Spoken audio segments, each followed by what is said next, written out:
Hey everyone, my name is Luc Forsyth and I'm a documentary cinematographer and director, and I'm currently based in Toronto, Canada. I've been in the doc industry for almost 15 years now, and I've shot documentaries about everything from Mexican drug cartels to Arctic survival situations to professional baseball. A lot of my work also tends to be internationally focused, so I travel a ton. Occasionally I'll do a bit of branded content, and I also run a documentary education channel on YouTube, but generally speaking, everything I shoot happens in the real world in real time. So in this video, I'm going to share 5 of my tips for getting better documentary footage so that you can make good gear choices and tell better stories.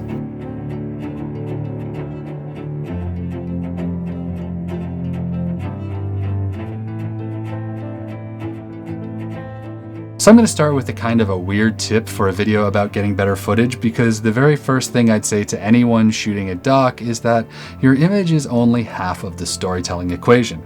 We all like to spend our money on cameras and lenses because that's the fun stuff, but the truth is that audio is at least as important, if not more important, than your video when it comes to a doc.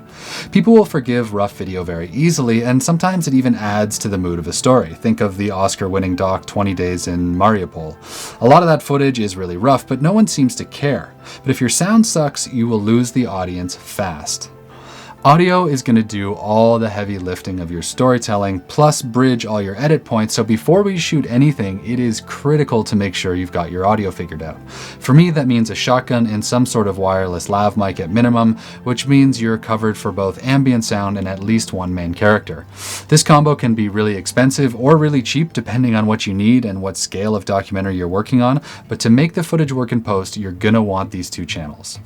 Next up, let's talk about focus, because it seems like these days autofocus speed is always one of the main selling points on any new camera. And I love autofocus. It's great for interviews and fast-moving subjects like sports or something, but for actually covering a scene with people in it, I almost always go full manual. And if you want to get the most out of your documentary footage, I think learning manual focus is essential. Documentaries are all about real people doing real things, and you don't want to break that illusion if you can at all help it. And nothing is going to feel less real and less human than autofocus hunting in the middle of an important moment.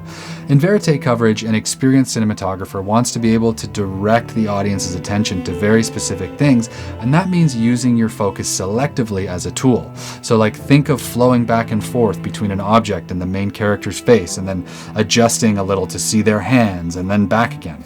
If you're relying on the autofocus in a situation like this, no matter how well you dial in the settings, there is always a big risk that you're going to miss or get confused, or you'll tap the wrong place on the screen, and then autofocus just starts hunting and jittering and ruins that beautiful moment. Autofocus definitely has its place, especially in sit-down interviews, but for most verite scenes, it's not going to be the best tool for the job. And if you want to get the most out of your doc footage, you need to be able to go full manual with confidence.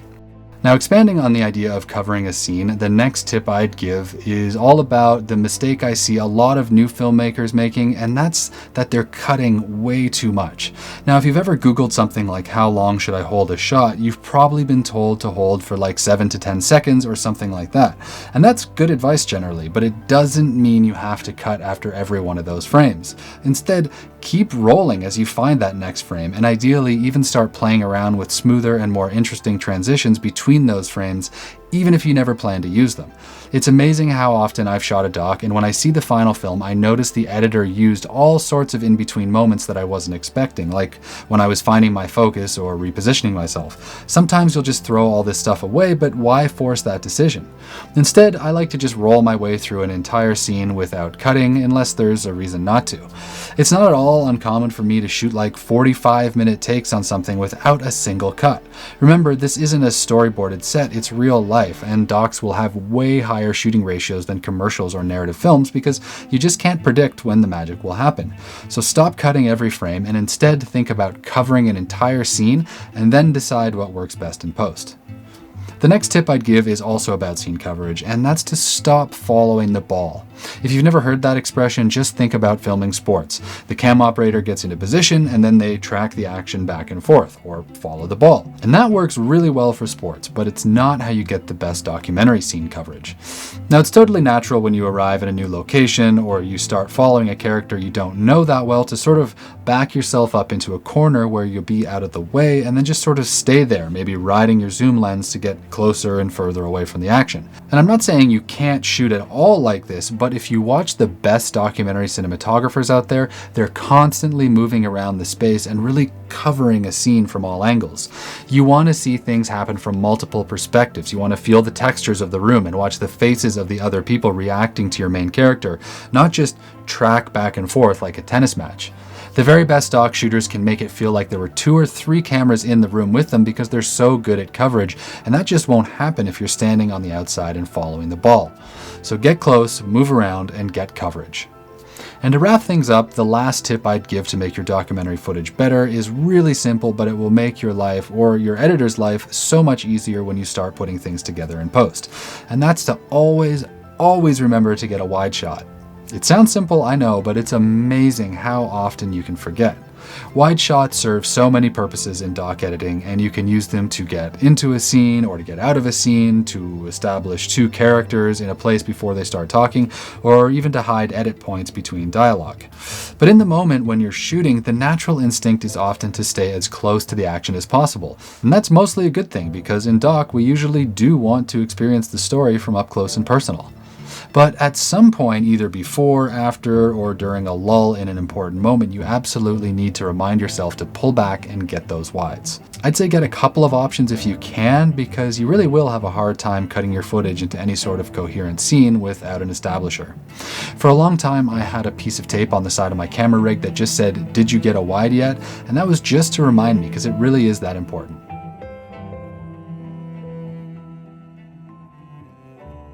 And there we go, 5 tips for shooting better documentary footage. If you want to learn more about how to level up your filmmaking skills, I run an entire YouTube channel that's only about the doc world, so you can check that out if you're interested. There's videos there on every part of the documentary process, from pre-production to gear to scene coverage and into post, so check it out if it sounds like your thing. And in the meantime, happy shooting.